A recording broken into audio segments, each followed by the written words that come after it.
Hey, what's going on, everybody? Tim here, back with another video. And today I wanted to start off with a story. Now, I've mentioned before in a couple of my videos that as a younger man, I used to frequent the strip clubs.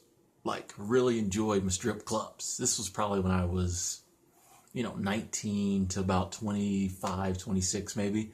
I was always in and out the strip clubs. And the reason for this was because I could have taken my money and went to the regular club and, spent money on drinks and, bought women drinks and tried to get some female companionship that way. And let's be honest, a lot of the times I struck out.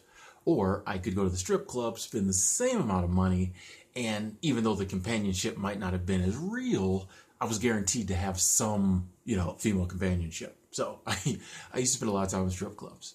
Not something I would say I'm proud of, but also not something I'm ashamed of.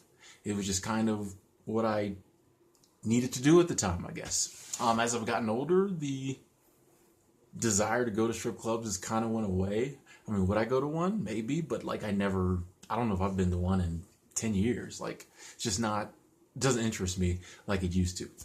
But the reason I bring strip clubs up is because I remember I was living in Fort Myers with my dad, and I didn't have a car when I first got there. There's an ongoing theme in my life of not having a car because I don't like them. Anyway, there was two strip clubs in walking distance to my dad's house.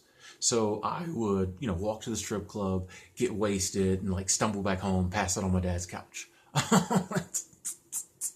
Just being honest. And one was kind of grimy. The one time I went there, they robbed me via the ATM. Long story. But another one was pretty cool. So I would go in there kind of regularly. And I remember one of the first times I went in there, I met this girl, beautiful girl, blonde, well proportioned, pretty, just beautiful girl, had a great personality. And it was her first day.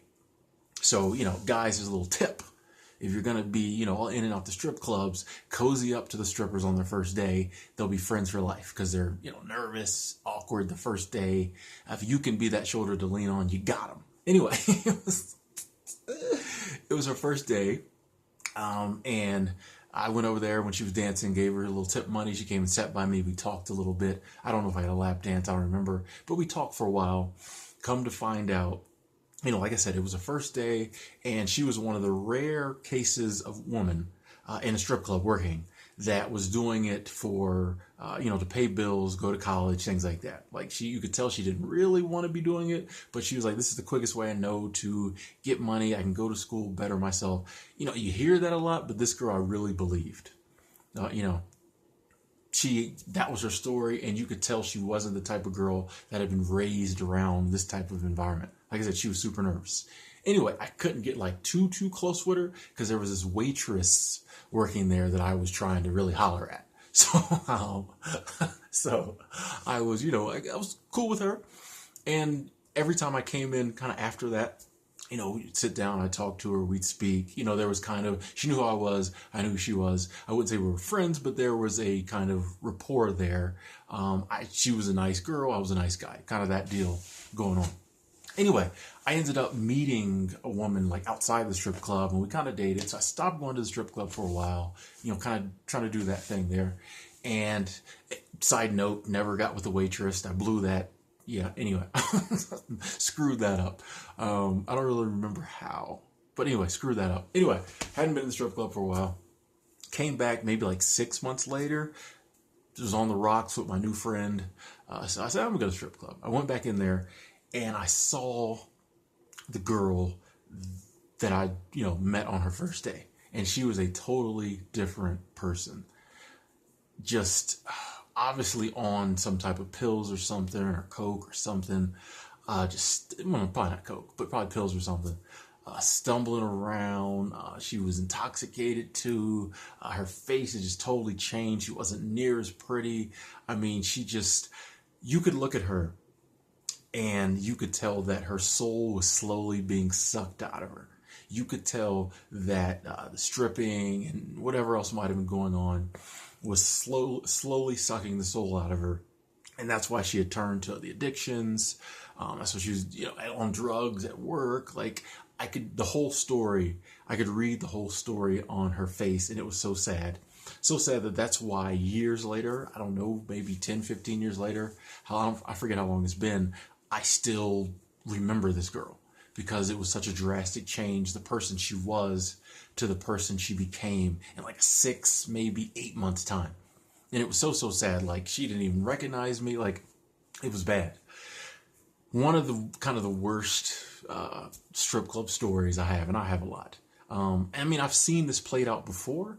That's one of the reasons I think strip clubs don't interest me anymore, is because when you go in there, you're naive. You go in there with your buddies once every now and then. It's fun, you know, but when you go in there a lot and you kind of see behind the veil and you realize what goes on in these girls and guys, you know, they're male strippers too. But when you go, when you see what goes on behind the veil, what goes on these people's life, and you see what this type of job does to some people, not all, but does to some people, it's really kind of sad. So it's hard to go in there and sit and enjoy yourself when you see people ruining their lives in front of you or having their lives ruined. But like I said, this is something I've never forgot, just that look in her face, and just you can read it all.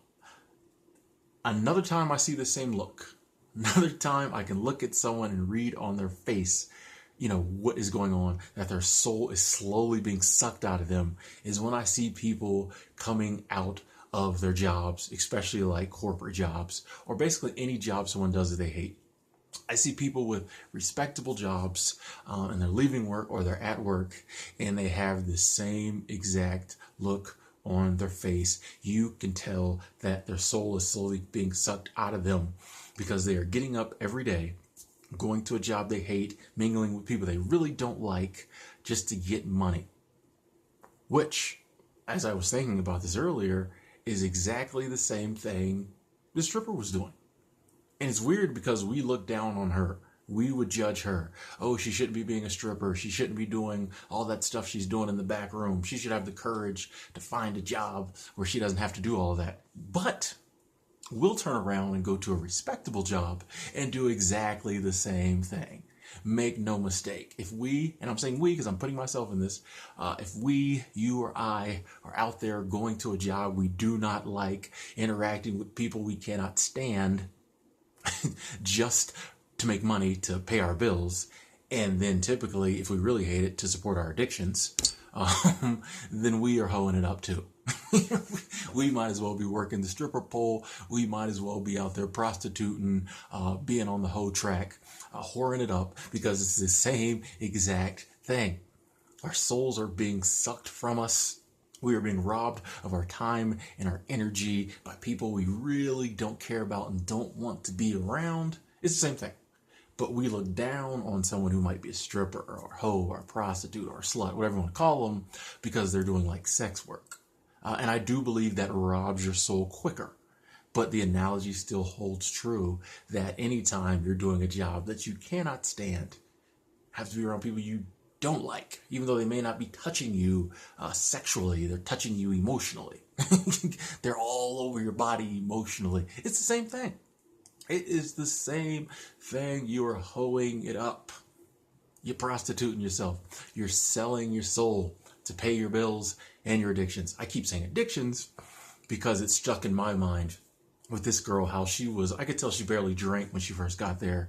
After she was there 6, 8 months, she was on, I don't know what. It's funny how people in the business world, regular jobs, we start out young, you know, maybe drinking a little whatever, partying, but it's not a big deal. You give us a few years at a job that we really hate, and we've picked up addictions. We've become drunks. You know, we've got side, you know, little drug habits. We're smoking weed, popping pills. Pills are the big ones now. Opioids are a huge thing. We're like suddenly popping pills just so we can get through our life because our jobs, which takes up most of our lives, suck. So we're working just to pay our bills and feed our addictions. We might as well be stripping. At least you can make really, really, really good money. And I know some people will look at this and thumbs it down and they won't get it. But I feel like we all should look at ourselves in the mirror and ask ourselves, are we really any better than these women or men we look down on because we think they're doing jobs they shouldn't be doing? Are we doing a job we should be doing? If I'm getting up and going to work, now if you like your job or if you can stand your job, okay. But if you're working at a job you really, really, really hate, like it's eating you up deep in here, should you be doing it? No. Sorry, I keep hitting the tripod. This is a new kind of setup for me. I'm trying to be more relaxed. No, you shouldn't. Like, you should have the courage. You or I, we should have the courage to figure out a way to be doing something different. That's what we would tell her. Oh, you need to be doing something different. You're ruining your life. A lot of us are too, you know? If we're, our jobs take up most of our lives. Even when we're not at work, our decisions of what we do are based on the fact we have to go to work. If I have to work tomorrow, I can't stay up till 2 a.m. I gotta go to bed early because I gotta work, even on the weekend. You know, you get like Friday night and Saturday night, you can do what you want. Sunday, you gotta go to work, you know, Monday. So you gotta, you know, Sunday is basically pre-work. You know, Sunday afternoon after noon, after 12:01 p.m. is all like pre-work. Your decisions are based on the fact you have to go to work. So like 5.5 of the days of your week are all based around work, and the other ones you can't do what you want on the weekend. You can't just go in a car and drive off and go on a road trip or fly. No, because you gotta be back to work on Monday. So much of our life, sorry, I hit the camera again. I'm new to this. So much of our life is dictated by work. So if you're working a job you don't like, it's crazy. It's insanity. Your life is dictated by something you can't stand. Like, this is not what you imagined as a child. When we were kids and they said, what job do you want to be? You didn't say, well, I basically want to be middle management at a company I can't stand and make not near enough money as I should and have to, you know, to sit around people that literally make my flesh crawl, you know, for most of my life. It's not what you want to do. So why are we doing it? We should have the courage to do something else. And it's not easy. I'm not saying like run out tomorrow and quit your job. I'm going to make a video about quitting your job. If you do that, cool, go ahead. I would never, some people, if you quit your job, they kind of like jump on you. They think it's a bad thing. I will never say that. Take it from someone who's quit many jobs. You figure it out, you work it out. If you got kids, responsibilities, things like that, well, you better work it out quickly. But, you know, if that's what you want to do. But I'm not saying do that. But I am saying you need to really understand what working a job you don't like does to you. You need to really understand what being under someone's thumb 5.5 days out the week, if not more, does to you. You need to understand that you're out there whoring it up. Like I said, I'm talking to myself on this. I feel like I'm halfway to where I need to be. I do like the jobs I do now. So I feel like I'm halfway there, but I still am dependent on my job. And I want to get totally to the point where if I don't want to work, I don't have to. I mean, even if it's not like forever, I want to get to the point where if I don't want to work for 6 months to a year, I don't have to. I feel like that's the real freedom I need to get at. Or when I say work, I mean, if I don't want to work for a company or for someone else for that time, I don't have to. If I want to work, I can, and I probably will because I like working, but I don't want to have to. I don't want to have to prostitute myself at all if I don't have to. If I choose to, okay. And I think that's where everyone should be. I think you should either be, you know, everyone should be working for themselves, or if they are choosing to work for someone else, it should be a job they love, a job they really like. This whole ideal of getting a job you can, you know, take without slitting your wrist. It's something, it's preposterous. Like, if you really take the time to think about it, which most people won't, people have already exited out of this video. They've already thumbs me down. They're already putting comments down there about how stupid this is. It makes no sense. But the people who actually take the time to think about it, you know, will realize it's crazy to live your life spending 40, 50, 60 hours doing something you don't like. What is the point? You know, are your bills really that important? Some of the freest people I know, I'm going to really lose some of y'all now. So, some of the freest people I know are the bums who sit on the side of the road, beg for change. They can do whatever they want. You think that bum you see sitting on the side of the road with a cup in his hand and a sign that says, you know, whatever he decided to write on it today, he or she decided to write on it today, you know, they're a veteran one day, they're, I don't know, whatever, out of work the next, whatever. Now, I will say some of the people probably are telling the truth with those signs. Some may not be. I don't care either way. But do you really think that person you see sitting there has an alarm clock? Do you really think he or she worries, oh, I better get to bed because I got to be up in the morning? No, they do what they want. They hang out as late as they want. They wake up when they want. And guess what? They're making it. They're surviving. So who's the crazy one? People forever telling me, oh, Tim, like not everybody wants to live your lifestyle. Some people want to be successful and have things. Okay, but what's the price for that? Would you strip to get that? A lot of you say, oh, no, I'd never do that. What's the difference? It's all the same. Society just makes it look different. No, if you are doing something you don't want to do, you are selling your soul. You're hoeing it up. Especially when the government ends up, once you get in the debt trap and the governments and the banks and everybody ends up getting all your money, it's just like having a pimp. What's the difference? If you are not living free or working towards living free, working towards financial freedom to some extent, or partial financial freedom, and you don't enjoy what you do, you're hoeing it up, you're prostituting, you're selling your soul. It's not worth it. It's really not worth it. And I feel like the reason I want to make this video is because, like I always say, the message on the other side is so loud. Go to school, get a job, work there till you retire, then enjoy your life. And people just fall naturally into this. Logical, intelligent, regular people fall into this and believe it and will live their whole life based on it. So I'm just trying to do my little part, and other people out there, to tell you don't have to live that way. Look at how crazy the system we live in is. It is preposterous. It's insane that you can get someone to spend 40, 50 years of their life doing something they don't want to do to pay for stuff they really don't need. Okay? If we lived in a system where you had to work 40 hours a week just to eat, okay, which some people in the world do. But most people know they work these jobs they hate, people they cannot stand, for stuff they don't need, stuff they don't even use. It just sits in the garage. Just sits there, or it's in a storage unit, which they have to pay even more money a month for, so they have to work even harder. I'm going to do a video about, someone asked me to do a video about storage units. That's coming. Storage units are the stupidest thing, the worst thing.